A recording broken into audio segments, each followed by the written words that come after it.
नमस्कार, बहुत स्वागत आप सभी का। आप देख रहे हैं न्यूज 18 राजस्थान की खास पेशकश स्पेशल रिपोर्ट। आप सबके साथ मैं हूं प्रियंका राय। बुलेटिन की शुरुआत बड़ी खबर के साथ करेंगे। जयपुर से बड़ी खबर है, जेके लोन अस्पताल में प्लाज्मा चुराने के मामले से जुड़ी ये बड़ी खबर आपको बता दें। राज्य सरकार ने मामले में उच्च स्तरीय जांच कमेटी का गठन किया है। एसीएस के निर्देश पर 4 सदस्यीय कमेटी का गठन हुआ है। डॉक्टर सुशील परमार, सुरेश जैन, केसरी सिंह शेखावत, ड्रग कंट्रोलर अजय फाटक को सदस्य बनाया गया है। और जयपुर से एक और बड़ी खबर इसी से जुड़ी, जेके लोन अस्पताल में प्लाज्मा चुराने के मामले को लेकर एक और अपडेट आपको बता दें। अस्पताल प्रशासन ने मामले में एफआईआर दर्ज करा दी है। एसएमएस थाने में इसे लेकर मामला दर्ज हुआ है। आरोपी किशन सहाय को इस पूरे मामले को लेकर सस्पेंड भी कर दिया गया है। तो जेके लोन अस्पताल में प्लाज्मा चुराने के मामले से जुड़ी इस वक्त की सबसे बड़ी खबर आपको बता रहे हैं। अस्पताल प्रशासन ने इस पूरे मामले पर सख्ती दिखाते हुए मामले पर एफआईआर दर्ज करा दी है।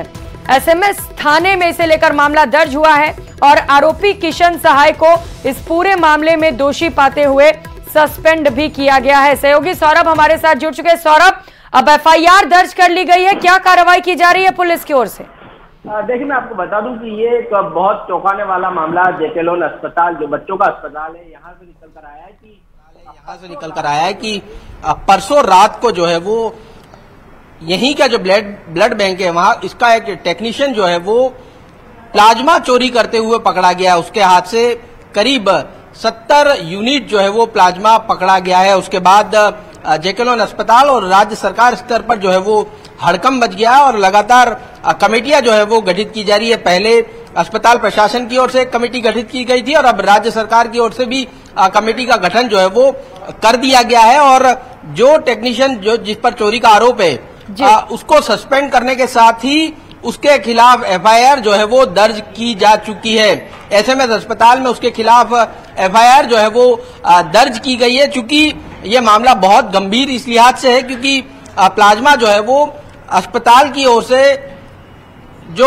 प्रोटीन निकालने वाली कंपनियां होती हैं उन्हें जो है वो एक टेंडर पूरी प्रक्रिया होती है, उसके जरिए उसे बेचा जाता है। लेकिन ये अपने स्तर पर जो है वो इस पूरी प्रक्रिया को कर रहा था। अब जांच कमेटी गठित हुई है, ये देखने की कोशिश की जा रही है कि कितने समय से ये जो है वो ये टेक्नीशियन प्लाज्मा जो है वो ब्लड बैंक से चोरी जो है वो लगातार कर रहा था। तो ये एक बहुत बड़ा मामला जो है वो बिल्कुल जेके लोन अस्पताल में सामने आया। इस वक्त यहाँ के जो अधीक्षक हैं उनसे बात करने की कोशिश जो है वो हम करेंगे कि किस प्रकार से ये चौंकाने वाला मामला जो है वो सामने आया है और उनसे जानेंगे कि इस मामले में किस प्रकार की कार्रवाइयां जो है वो की जा रही है। मीना साहब, किस प्रकार की कार्रवाई की जा रही है? राज्य सरकार के स्तर पर भी इसमें कमेटी गठित कर दी गई है। देखो, हमने रात को ना तुरंत कार्रवाई करते हुए मैं खुद आया, पूरा मौका मुआयना किया, जगह देखी तो हमें लगा वाकई में मामला संदिग्ध है, ऐसी कोई चोरी घटना हुई है। तो तुरंत बाद में हमने यहाँ हाई लेवल कमेटी की हमारे स्तर के ऊपर, जिसमें हमारे एक तो सीनियर प्रोफेसर है डॉक्टर अमोघ शर्मा सर, डॉक्टर कपिल गर्ग साहब हैं। पूरे मामले से आपको भी अनभिज्ञ रखा गया था काफी देर तक? हाँ बिल्कुल सर, ये बात सही है कि मुझे पता पड़ा कल दिन में 3 बजे, मतलब घटना के करीबन 24 घंटे बाद। तो ये वाकई में ये गलत था। जो मैंने पूछा स्पष्टीकरण कि हमें इस बारे में बताया क्यों नहीं गया, क्यों इस मामले को छुपाया रखा गया। अच्छा, ये बताइए, प्लाज्मा किस काम में आता था? यहाँ से चोरी करना, वो उसके पीछे मंशा क्या लगती है? तो देखो, मंशा तो वही बता पाएगा, पूछेंगे जब पुलिस। ये काम में था जो बता रहा हूँ, जो प्लाज्मा था ये हमारा होता है छना हुआ, लास्ट में बचा हुआ। ये बचा मैं किसी के मरीज के चढ़ाया जाता था, ये तो बाद में बचता है, तो ये आता है दवाई बनाने काम में। तो उसको वैसे भी हम सरकारी स्तर पे इसका टेंडर करके इसको नीलाम करते हैं, जिससे हमारे अस्पताल को आमदनी होती है। इस मामले में राज्य सरकार ने भी जांच कमेटी गठित की है।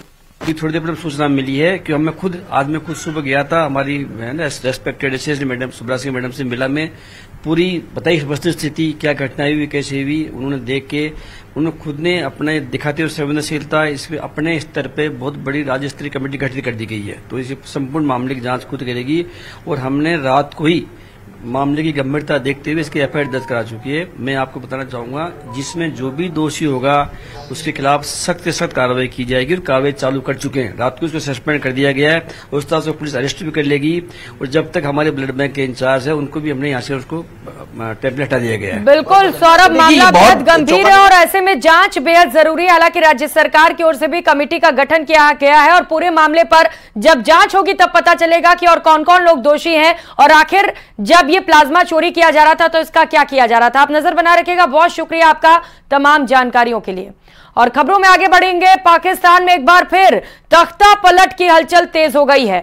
मार्च महीने में प्रधानमंत्री पद की शपथ लेने वाले शहबाज शरीफ की जगह इमरान खान की वापसी का हल्ला मचा है।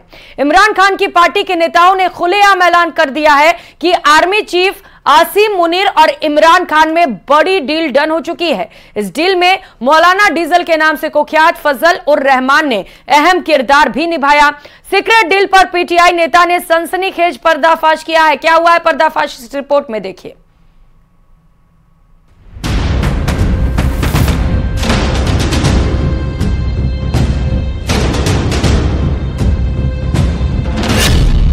पाकिस्तान में पलटीबाजी, पावर में लौट रहे हैं नियाजी।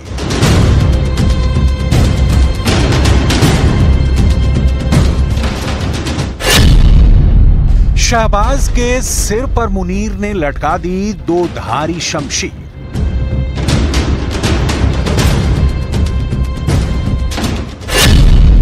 पाकिस्तान में तुरुप का पत्ता बने मौलाना डीजल।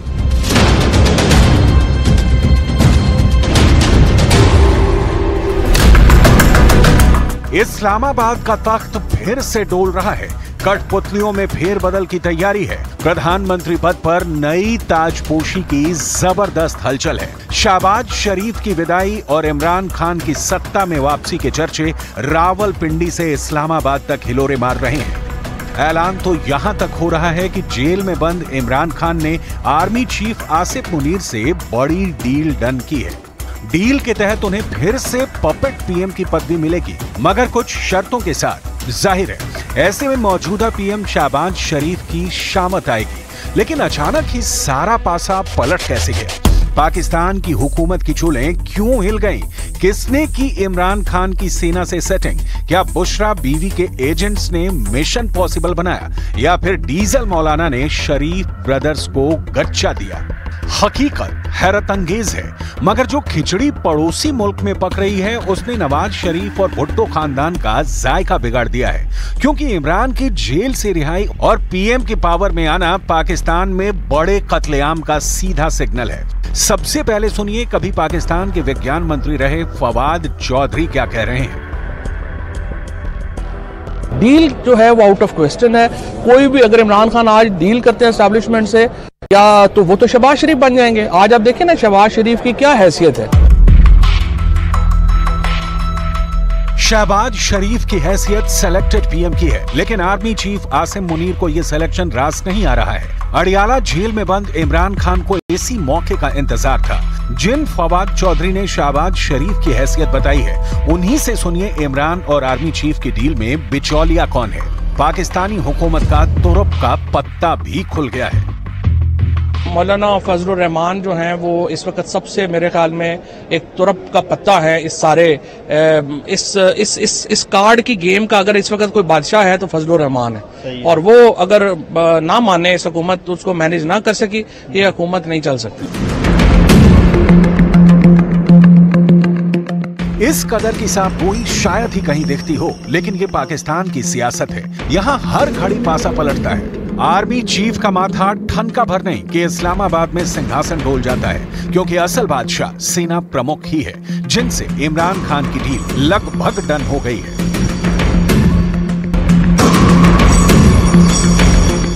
इमरान खान का दायां हाथ कहे जाने वाले शहरयार अफरीदी ने खुलकर डील की डिटेल पब्लिक के सामने रखी थी, जिसके तहत सेना इमरान खान को जेल से रिहा कर सारे मुकदमेबाजी से भी राहत देने को तैयार है। इमरान खान को इसके एवज में पहले की तरह कठपुतली प्रधानमंत्री वाला रोल प्ले करना होगा। साथ ही उन्हें सेना के खिलाफ की गई अब तक की तमाम बयानबाजी से तौबा भी करनी होगी। शहरयार अफरीदी ने डील का जो ब्यौरा दिया था उसे आपको सुनना चाहिए। क्या मुज़ाकरात करेंगे? हाँ, मुज़ाकरात हम करेंगे, लेकिन हम मुज़ाकरात करेंगे आर्मी चीफ के साथ, डीजीआई के साथ, पाकिस्तान की फौज के साथ। इमरान खान साहब की ख्वाहिश है कि वो फौजी क़यादत से बात करें? मेरी लीडर की पहले दिन से ख्वाहिश थी एंगेजमेंट की, कि हम एंगेज करें, और उस तरफ से कोई रिस्पांस नहीं आ रहा था। खान साहब बात करना चाहते हो, वहां से कोई रिस्पांस नहीं दे रहा। रिस्पॉन्स आता तो कौम के सामने होता। ये तो देखिए सियासी तौर पर अपनी कमजोरी बता रहे हैं कि हम जो है बार बार मिलिट्री क़यादत से अप्रोच करते हैं, उनसे बात करने की कोशिश करते हैं, वो हमें घास नहीं डालते। शहजाद, ये नहीं, आप अपनी तरफ से ये अल्फाज जो इस्तेमाल कर रहे हैं, घास डालने वाली बात नहीं है। ये मुल्क मेरा है, फौज मेरी है। हम पाकिस्तान के बेहतर मुस्तकबिल के लिए आर्मी चीफ से बात कर रहे हैं। क्यों कर रहे हैं? एस्टेब्लिशमेंट ही, क्योंकि तमाम चीजें आके वहीं पे रुकती हैं। हाल ही में शहबाज शरीफ से कराची में पाकिस्तानी उद्योगपतियों ने भारत से दोस्ती की सलाह दी थी। शहबाज शरीफ ने इस सलाह को बहुत सीरियसली ले लिया। शहबाज शरीफ सेना से इस ओर आगे बढ़ने की इजाजत भी मांगने की हसरत जता रहे थे। उधर पाकिस्तानी आर्मी भारत से दोस्ती तो चाहती है, मगर उसका श्रेय किसी को देने को तैयार नहीं है। आर्मी की रणनीति अब भी पाकिस्तान को रिमोट कंट्रोल से चलाने की ही है। मतलब कि पाकिस्तानी जनरल जैसा चाहेंगे वैसा ही हुकूमत को करना होगा। उधर भारत से दोस्ती की बात सामने आते ही कट्टर मौलाना जमात बौखला उठी है, जिसके बाद मौलाना फजलुर रहमान ने मोर्चा खोल दिया। आर्मी और इमरान की डील आगे बढ़ानी शुरू कर दी। शहबाज शरीफ की हुकूमत में मौलाना डीजल को ज्यादा भाव नहीं मिल रहा है। पाकिस्तान में आए चुनावी नतीजे के बाद से ही मौलाना फजलुर रहमान फड़फड़ा रहे थे। वजह ये आंकड़े बने। पाकिस्तान के आम चुनाव में 265 सीटों के नतीजे आए, जिनमें इमरान खान की पार्टी समर्थित निर्दलीय उम्मीदवारों को 92 सीट मिली, जबकि नवाज शरीफ की PMLN को 75 सीटें और बिलावल भुट्टो की PPP को 54 सीटें मिली। इसके अलावा छोटी पार्टियों को 19 सीट मिली। खंडित जनादेश के बाद शरीफ और बिलावल ने कई और दलों से गठबंधन कर हुकूमत बना ली, मगर इस हुकूमत के राज में कोहराम मचा हुआ है। गठबंधन में सिर्फ फुटबॉल चल रही है। दावा किया जा रहा है कि इसी कला को इमरान की बेगम बुशरा ने अपना हथियार बनाया। PTI के तमाम लीडर ने मौलाना फजलुर रहमान के कंधे पर बंदूक रखकर शहबाज हुकूमत को धुआं धुआं करने का प्लान बनाया है, क्योंकि पाकिस्तान में भुखमरी और आतंकवाद ने कहर बरपा रखा है। महंगाई की मार झेल रही आवाम शरीफ सरकार को उखाड़ फेंकने के मूड में है। साथ ही बढ़ती आतंकी वारदातों ने सेना के हाथ पांव फुला रखे हैं। पाकिस्तान पूरी तरह डिस्टर्ब हो चुका है। अघोषित तौर पर पाकिस्तान का आका चीन है। बीजिंग से मिल रहे खैरात पर पल रहे पाकिस्तानी सेना के जनरल अपने आका को कभी भी नाराज नहीं कर सकते। इसलिए शहबाज शरीफ का पत्ता साफ होना तय है। ऐसे में विकल्प के तौर पर सिर्फ एक ही नाम बचता है, वो है इमरान खान। लॉटरी उन्हीं के नाम की निकली है, लेकिन लॉटरी को वो कितने दिन तक कैश कर पाएंगे इसका कोई ठिकाना नहीं। पहले भी कठपुतली सुल्तान बनकर इमरान खान को सिर्फ घाटा लगा। तमाम तोहमत के साथ जेल की रोटी भी खानी पड़ी। देखना यह है कि इमरान दोबारा गलती दोहराते हैं या नहीं।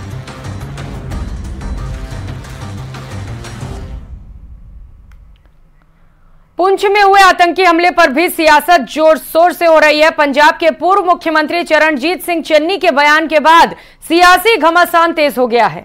चन्नी के स्टंट वाले बयान को बीजेपी ने आड़े हाथों लिया और उल्टा कांग्रेस को ही आतंकवाद के लिए जिम्मेदार बता दिया। देखिए इस रिपोर्ट में।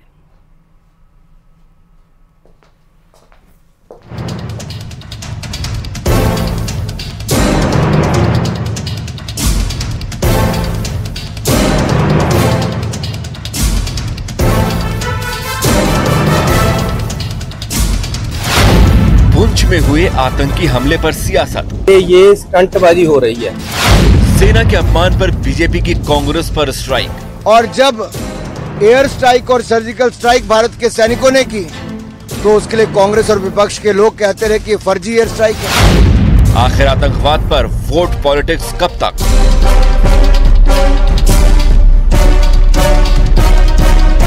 आतंक के खिलाफ एयर स्ट्राइक हो या फिर उरी हमले के बाद की गई सर्जिकल स्ट्राइक, विपक्ष दोनों ही मामलों में सवाल खड़े करता रहा है। और अब पुंछ में हुए आतंकी हमले पर भी विपक्ष ने सवाल खड़े कर दिए। पंजाब के पूर्व मुख्यमंत्री चरणजीत सिंह चन्नी ने पुंछ में हुए आतंकी हमलों को एक स्टंट करार दिया और कहा कि पिछली बार भी ऐसा ही स्टंट किया गया था। कि ये स्टंटबाजी हो रही है, हमले नहीं हो रहे। पिछली बार भी जब इलेक्शन आते हैं तो ऐसे स्टंट खेले जाते हैं और बीजेपी को जिताने का संविधान तैयार किया जाता है। ये तैयार किए हुए सारे पहले से तैयार करके हमले करवाए जाते हैं। ये बीजेपी को जिताने का एक स्टंट होता है, इसमें सच्चाई नहीं होती। लोग मरवाने और लोगों के लाशों पे खेलना, ये बीजेपी को आता है। पंजाब के पूर्व मुख्यमंत्री के बयान को बीजेपी ने आड़े हाथों लिया। केंद्रीय मंत्री अनुराग ठाकुर ने कांग्रेस पर सेना का अपमान करने का आरोप लगाया। 1962 का युद्ध, 1965 का युद्ध, 1971 का युद्ध, क्या ये कांग्रेस ने चुनाव जीतने के लिए करवाए थे? इससे घटिया बयान जिसपे कांग्रेस पार्टी के राष्ट्रीय अध्यक्ष को माफी मांगनी चाहिए, सोनिया जी और राहुल गांधी जी को माफी मांगनी चाहिए, देश से माफी मांगनी चाहिए। हमारी सेना का अपमान करते हैं। अरे जब अतिक्रमण करने का प्रयास चीन ने किया डोकलाम में, तब हमारी सेना ने मुंह तोड़ जवाब दिया। तब राहुल गांधी जी कहा। और रुक कर लेते हैं इस वक्त की बड़ी खबर का। प्रमोद कृष्णम का सनसनीखेज खुलासा सामने आया है और बड़ी खबर आपको बता दें, प्रमोद कृष्णम, आचार्य प्रमोद कृष्णम ने क्या कहा है। राम मंदिर के फैसले पर प्रमोद कृष्णम ने कहा कि फैसले के बाद राहुल गांधी ने बैठक की, राहुल ने फैसले को पलटने की बात कही। तो राम मंदिर को लेकर आचार्य प्रमोद कृष्णम ने बड़ा खुलासा किया। उन्होंने कहा कि राम मंदिर को लेकर जब फैसला आया तो उसके बाद राहुल गांधी ने बैठक की और फैसले को पलटने की बात कह डाली।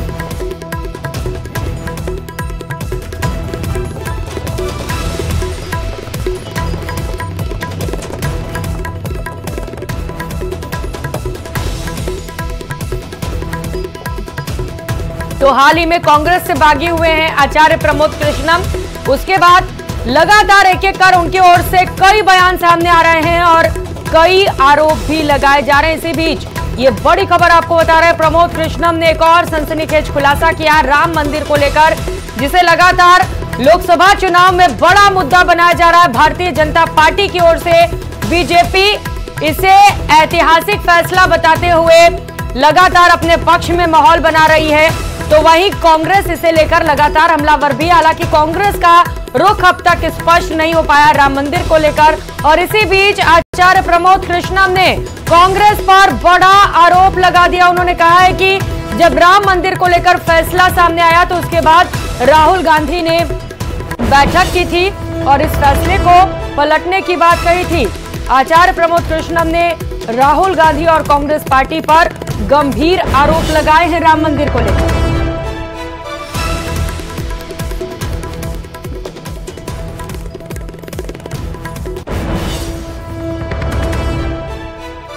तो प्रमोद कृष्णम लगातार कई बयान दे रहे हैं, टिप्पणियां दे रहे हैं, जिसे लेकर वो सुर्खियों में है।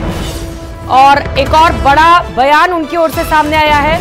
उन्होंने राम मंदिर को लेकर यह बयान दिया है और राहुल गांधी पर बड़ा आरोप लगा दिया है।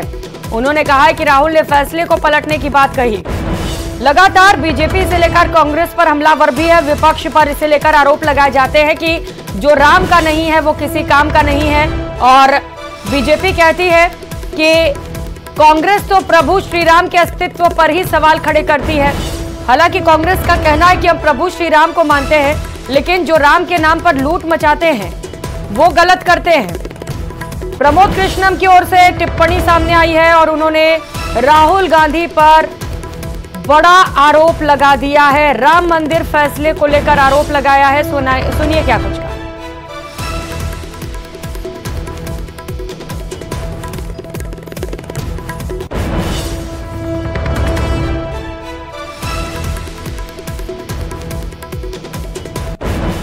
मैं कांग्रेस में 32 साल से भी ज्यादा समय मेरा बीता है। जब राम मंदिर का फैसला आया, राम मंदिर बनना शुरू हुआ, उसके बाद राहुल गांधी जी ने अपने नजदीकी लोगों की एक बैठक में अमेरिका के रहने वाले अपने एक शुभचिंतक के कहने पर, इशारे पर, सलाह पर यह बात कही थी कि अगर हमारी सरकार बनती है तो हम सुपर पावर कमीशन बना करके राम मंदिर के फैसले को पलट देंगे। उन्होंने यह भी कहा था जिस तरह शाहबानो का फैसला राजीव गांधी जी ने पलटा था। 3 तलाक के मुद्दे को लेकर के शाहवानों का फैसला, सुप्रीम कोर्ट का जो फैसला था उसको बदल दिया गया था। तो जब शाहवानों का फैसला बदला जा सकता है तो राम मंदिर का फैसला क्यों नहीं बदला जा सकता है। मैं कांग्रेस में 32 साल से भी ज्यादा समय मेरा बीता है। जब राम मंदिर का फैसला आया, राम मंदिर बनना शुरू हुआ, उसके बाद राहुल गांधी जी ने अपने नजदीकी लोगों की एक बैठक में अमेरिका के रहने वाले अपने एक शुभचिंतक के कहने पर, इशारे पर, सलाह पर यह बात कही थी कि अगर हमारी सरकार बनती है तो हम सुपर पावर कमीशन बना करके राम मंदिर के फैसले को पलट देंगे। उन्होंने यह भी कहा था जिस तरह शाहवानों का फैसला राजीव गांधी जी ने पलटा था। 3 तलाक के मुद्दे को लेकर के शाहवानों का फैसला, सुप्रीम कोर्ट का जो फैसला था उसको बदल दिया गया था। तो जब शाहवानों का फैसला बदला जा सकता है तो राम मंदिर का फैसला क्यों नहीं बदला जा सकता है।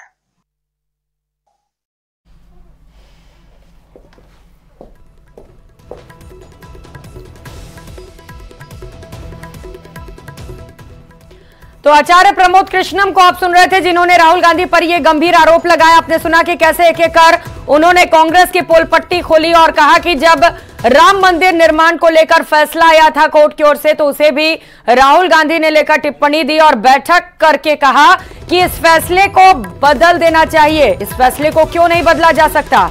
राम मंदिर के फैसले पर प्रमोद कृष्णम ने ये बयान दिया है और बड़ा प्रहार किया है कांग्रेस पार्टी पर, राहुल गांधी पर। सनसनीखेज खुलासा उनकी ओर से किया गया राम मंदिर के फैसले को लेकर, जिसे लगातार बीजेपी बड़ा मुद्दा बना रही है, जिसे लेकर लोगों की आस्था जुड़ी हुई है। जब राम मंदिर में प्राणों की प्रतिष्ठा हुई तो पूरा देश बेहद खुश रहा, लोग इसे लेकर उत्साहित नजर आए, दिवाली जैसा जश्न रहा। तो वहीं एक और जहां पूरे देश में खुशी की लहर दिखाई दी तो वहीं कांग्रेस के भीतर खाने कुछ और ही चल रहा था। जैसा कि आरोप लगाया गया है आचार्य प्रमोद कृष्णम की ओर से कि राहुल गांधी ने फैसला सामने आने के तुरंत बाद बैठक बुलाई और इस बैठक में इस फैसले को बदलने की बात कह डाली। फैसले के बाद राहुल गांधी ने कहा कि इस फैसले को आखिर बदला क्यों नहीं जा सकता, इस फैसले को पलटने की जरूरत है।